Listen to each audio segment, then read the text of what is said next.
భవిష్యత్తులో ఇప్పుడే కాదు డీబీటీ కోసం డైరెక్ట్ బెనిఫిట్ కోసం పోరాడిన పార్టీ తెలుగుదేశం పార్టీ. నేను డిజిటల్ కరెన్సీ రిపోర్ట్ ప్రధానమంత్రికి ఇచ్చినప్పుడు వారిని ఒకటే రిక్వెస్ట్ చేశాను. మీరు ఈరోజు 500, 1000 రూపాయలు రద్దు చేస్తున్నారు, ఇంకా 2000 రూపాయలు కొత్తగా తీసుకొచ్చారు. అవసరమైతే 500, 1000, 2000 రూపాయలు రద్దు చేయండి, డిజిటల్ కరెన్సీ పెట్టండి. ఎవరైనా అక్రమార్కులు ఉంటే ఈజీగా పట్టుకోగలుగుతాం. ఇవన్నీ రద్దు చేయమని కోరాను. ఈ సభ సందర్భంలో మళ్ళీ ఒకసారి డిమాండ్ చేస్తున్నా. ఈరోజు అందరికీ డిజిటల్ కరెన్సీ వచ్చింది. పార్టీకి డొనేషన్ ఇవ్వాలన్నా ఒకప్పుడంతా లిస్ట్ అంతా ఇచ్చి చదివేవాళ్ళం. ఇప్పుడు నేరుగా మీ ఫోన్ ద్వారా పార్టీ అకౌంట్లోకి డబ్బులు చెల్లించే పరిస్థితికి వచ్చారంటే ఈ 500, 1000, 2000 రూపాయల అవసరం లేదు. రాజకీయాల్లో డబ్బులు పంచే అవసరం ఉండకూడదు. ప్రజా సేవే పరమావిధిగా చేసుకుని మనం పనిచేస్తే ప్రజలు మనకు ఓట్లేస్తారని చెప్పి కూడా నేను మీకు తెలియజేస్తున్నా. మీరు నాతో ఏకీభవిస్తున్నామంటే అన్ని పెద్ద నోట్లన్నీ రద్దు చేయాలని గట్టిగా చప్పట్లు కొట్టి హర్షాన్ని, ఆమోదాన్ని తెలియజేయండి. అప్పుడే ఈ దేశంలో పూర్తిగా అవినీతి పోతుంది. దీనికి కూడా మనం శ్రీకారం చుడతామని చెప్పి కూడా నేను మీకు తెలియజేస్తున్నా. మనందరి విధానం అన్ని ప్రాంతాల అభివృద్ధి, వెనుకబడిన ప్రాంతాలమైన ప్రత్యేకమైన శ్రద్ధ, ఉత్తరాంధ్ర పైన ప్రత్యేకమైన శ్రద్ధ పెడతాం. అమరావతి పూర్తి చేస్తాం. రాయలసీమ అభివృద్ధి మన బాధ్యత. సమగ్ర అభివృద్ధి మన విధానం. అయితే వెనుకబడిన ప్రాంతాల అభివృద్ధి పైన ఎక్కువ ప్రాధాన్యత పెడతాం. సాగునీరు ఇవ్వడం ద్వారా సీమలో స్థితిగతులు మార్చాలని మొదటి సంకల్పం చేసిన వ్యక్తి ఎన్టీఆర్. అభివృద్ధి దూరదృష్టితో కడప, కర్నూలు, అనంతపురం జిల్లాల్లో ఫ్యాక్షన్ అంతం చేశాం. తెలుగు గంగ, కేసీ కెనాల్, హంద్రీ నీవా, నగరి గాలేరు, ముచ్చుమర్రి ఈ ప్రాజెక్టులు పూర్తిగా చేపట్టింది, పూర్తి చేసిన పార్టీ తెలుగుదేశం పార్టీ. రాయలసీమ ముఖ చిత్రాన్ని మార్చిన పార్టీ తెలుగుదేశం పార్టీ. 30 ఏళ్ల క్రితమే ఇజ్రాయెల్ నుంచి డ్రిప్ ఇరిగేషన్ తీసుకొచ్చి 90% సబ్సిడీతో మైక్రో ఇరిగేషన్ ఇచ్చే పార్టీ తెలుగుదేశం పార్టీ అని చెప్పి నేను మీకు తెలియజేస్తున్నా. పోయిన 5 ఏళ్లలో చూస్తే ఒక్క పైసా ఇరిగేషన్ ఖర్చు పెట్టలేదు. అది 14-19లో 12,000 కోట్ల రూపాయలు ఖర్చు పెట్టాం. ఈరోజు హంద్రీ నీవా వెడల్పు చేసే కార్యక్రమం పరిగెత్తా ఉంది.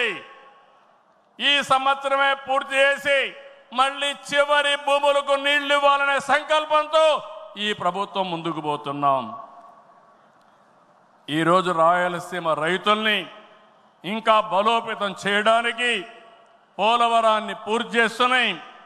ఇంకొక పక్క పోలవరం బనకచెర్ల ప్రాజెక్టుకు నాంది పలకబోతున్నాం. కడప జిల్లా కొప్పర్తి, కర్నూలులో ఓర్వకల్లు ఈ 2 కూడా పారిశ్రామిక వడలుగా తీర్చిదిద్దుతున్నాం.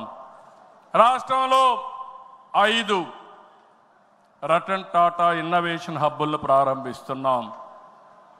మెయిన్ వచ్చి అమరావతిలో ఉంటే విశాఖపట్నం, రాజమండ్రి, విజయవాడ, తిరుపతి, అనంతపూర్ కేంద్రాలుగా 5 జోన్లు 5 పెట్టి ప్రతి ఒక్క కుటుంబంలో ఒక ఆంట్రప్రెన్యూర్ని ప్రమోట్ చేయాలనే సంకల్పంతో ఈ ప్రభుత్వం ముందుకు పోతా ఉంది.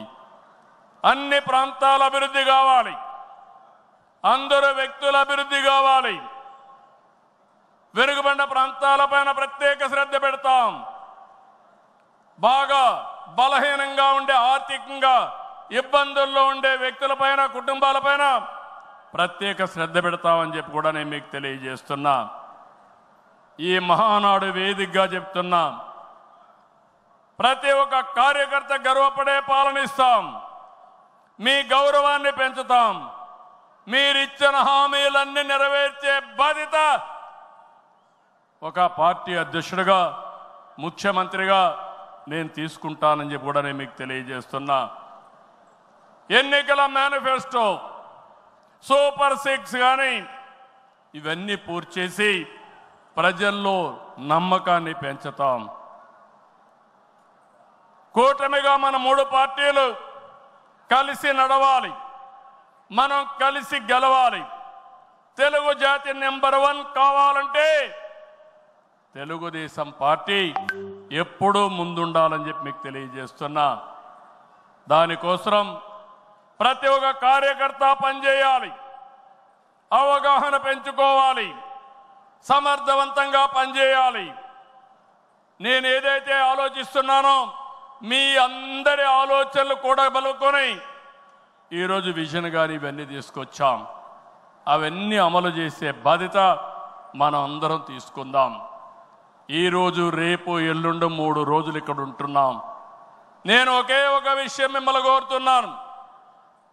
మీరందరూ వచ్చారు, నిండు శోభ వచ్చింది, చాలా ఉత్సాహం వచ్చింది.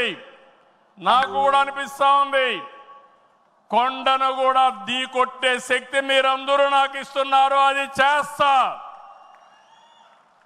ఆత్మవిశ్వాసాన్ని పెంచారు. అయితే ఈరోజు ఇక్కడుండే వ్యక్తులను చూస్తే ముఖ్యమైన నాయకులు, యూనిట్ ఇన్ఛార్జీలందరూ ఇక్కడున్నారు, మండల పార్టీ అధ్యక్షులు ఉన్నారు,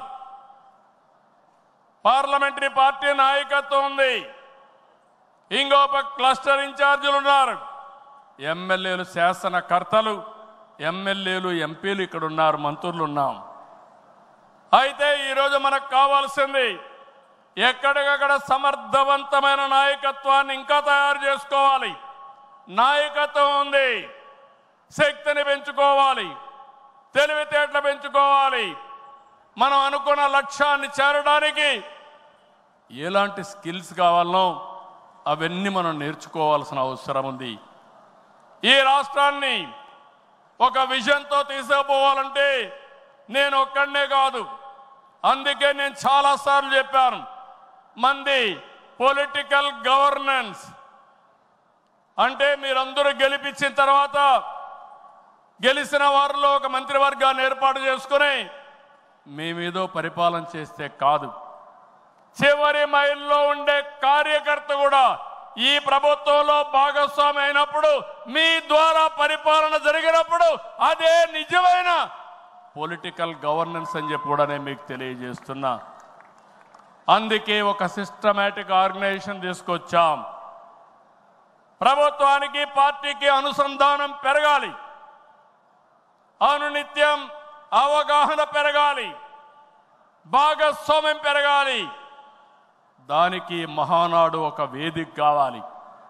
నేను పైనుండే నాయకులకు చెప్తున్నాను, ఇక్కడుండే క్షేత్రస్థాయి నాయకులందరూ కూడా చెప్తున్నాం, అందరం కలిసి పనిచేద్దాం, ఒకరినొకరు అర్థం చేసుకుందాం, గౌరవిద్దాం, టెక్నాలజీ ఉపయోగిద్దాం. అనుకున్న లక్ష్యాన్ని సాధించే వరకు నిరంతరం కూడా ఆలోచించి ముందుకు పోయే విధంగా కార్యక్రమాలు చేద్దాం. ఆ పునరంకితం కోసమే నేను ఒకటే చెప్తున్నా, ఈ మహానాడు ద్వారా మళ్ళీ ఆంధ్రప్రదేశ్ రాష్ట్రాన్ని, తెలుగు జాతిని నెంబర్ 1గా చేసే వరకు నిరంతరం పనిచేస్తామని గట్టిగా మీరందరూ కూడా చప్పట్లు కొట్టి హర్షాన్ని, ఆమోదాన్ని తెలియజేయాల్సిందిగా ఒక సంకల్పంతో ముందుకు పోతామని ఈరోజు చెప్పాల్సిందిగా మిమ్మల్ని అందరూ కోరుకుంటూ, ఆ దిశగా ఈరోజు చర్చలు చేయాలని చెప్పి కోరుకుంటూ, జై తెలుగుదేశం, జై తెలుగుదేశం, జై తెలుగుదేశం, జోహార్ ఎన్టీఆర్, జోహార్ ఎన్టీఆర్, జోహార్ ఎన్టీఆర్. ఇదే స్ఫూర్తి నిరంతరం కొనసాగించాల్సిగా కోరుకుంటూ అందరికీ నమస్కారాలు. జై హింద్.